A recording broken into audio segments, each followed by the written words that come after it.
हरे कृष्णा।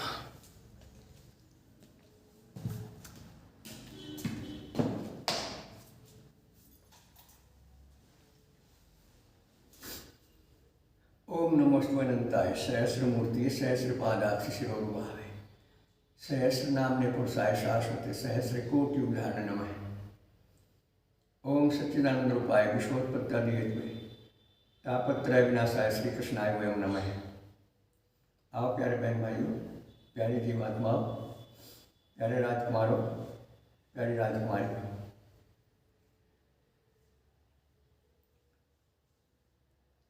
सत्संग चर्चा में एक एक बात को सैकड़ों सैकड़ों बार कहा जाता है, फिर भी जिनके संस्कार अनुकूल नहीं हैं, जिनका भौतिकवाद से, शरीर और संसार के विषय भोगों से मन नहीं हटता, वो सैकड़ों बार सुनकर भी, सैकड़ों बार पढ़कर भी, सैकड़ों बार मुड़े देकर भी जाने हुए ज्ञान पर प्रयोग नहीं कर पाते। हमें आत्मविश्लेषण में अपने लिए इस बात को परखना बहुत जरूरी होता है कि अब तक जो हमारा समय बीत गया जीवन का, उसमें हमने क्या पाया। अगर वो पाया हुआ स्थिर है तो हमारा जीवन सफल समझो हो गया।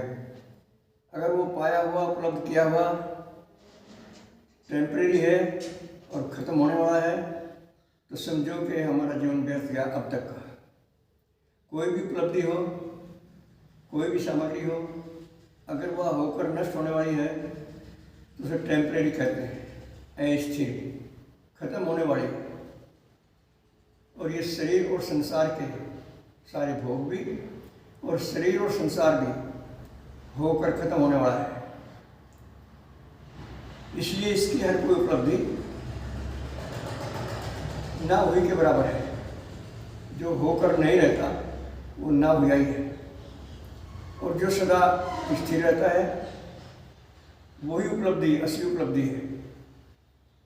वो है अंतरात्मा का ज्ञान, परमात्मा का ज्ञान।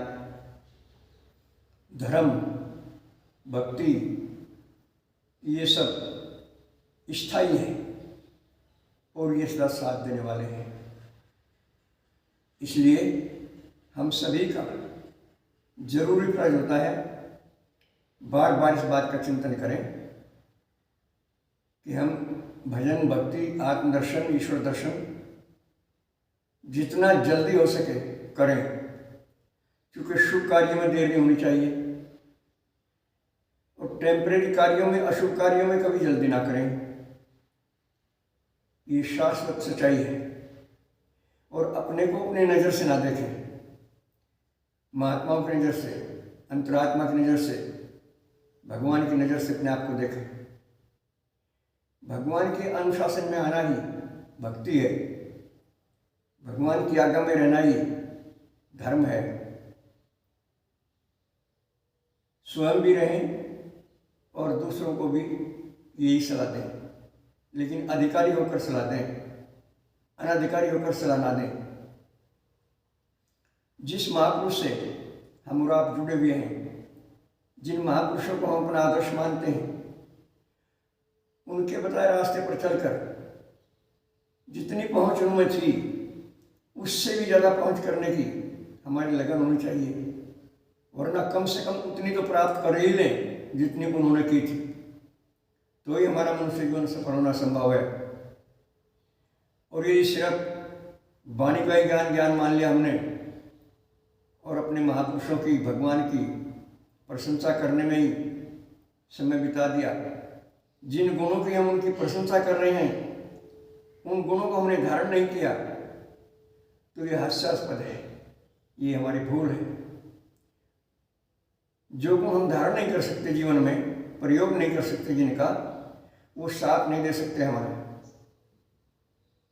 तो इसलिए बार बार इस बात का चिंतन करें, विचार करें कि स्थायी चीज जो है, सदा साथ देने वाली जो चीज़ है, उसे हम संजोएं, उसे हम प्राप्त करें। और भगवान के जो गुण गाते हैं उनको धारण करें जीवन में। धर्म ग्रंथ पढ़ें। सभी धर्म ग्रंथों का सार श्रीमद् भगवद गीता जी है। गीता जी से बाहर किसी के पास कुछ नहीं है। जितने भी मत हैं, जितने भी धर्म हैं, जितने भी पंथ हैं, सभी में जो है वो सब गीता जी के अनुसार है। शब्दों का भेद है, समय का भेद है, वाणी का भेद है, योग्यता का भेद है। बाकी जो गीता में नहीं है वो कहीं नहीं है, और जो सब जगह कहीं भी है वो सब गीता में है। इस पर प्यार से विचार करें और अपने जीवन को सफल बनाएं। गीता सुगीता कर्तव्य किम अन्य शास्त्र विस्तरे या स्वयं पद्मनाभस्य मुख पद्माग्नि सप्ताह। गीता को सुविधा बनाएं, अर्थात उस पर आचरण करें। दूसरे सभी शास्त्रों के पढ़ने से क्या लाभ, जब सबका सार श्रीमद् भगवद गीता में है, जो स्वयं भगवान श्री कृष्ण ने अपने मुखारविंद से कही है। इससे ज़्यादा प्रामाणिक और क्या हो सकता है। बस आज इतना ही। सर्वे भवन्तु सुखिनः, सर्वे सन्तु निरामया, सर्वे भद्राणि पश्यन्तु मा कश्चित् दुर्भाग् भवेत्। हरि ओम तत्सत। हमारे फ़ोन नंबर हैं 75 00 39 75 35। व्हाट्सएप का नंबर है 96 9 00 54 725। ओम शक्राय नमः।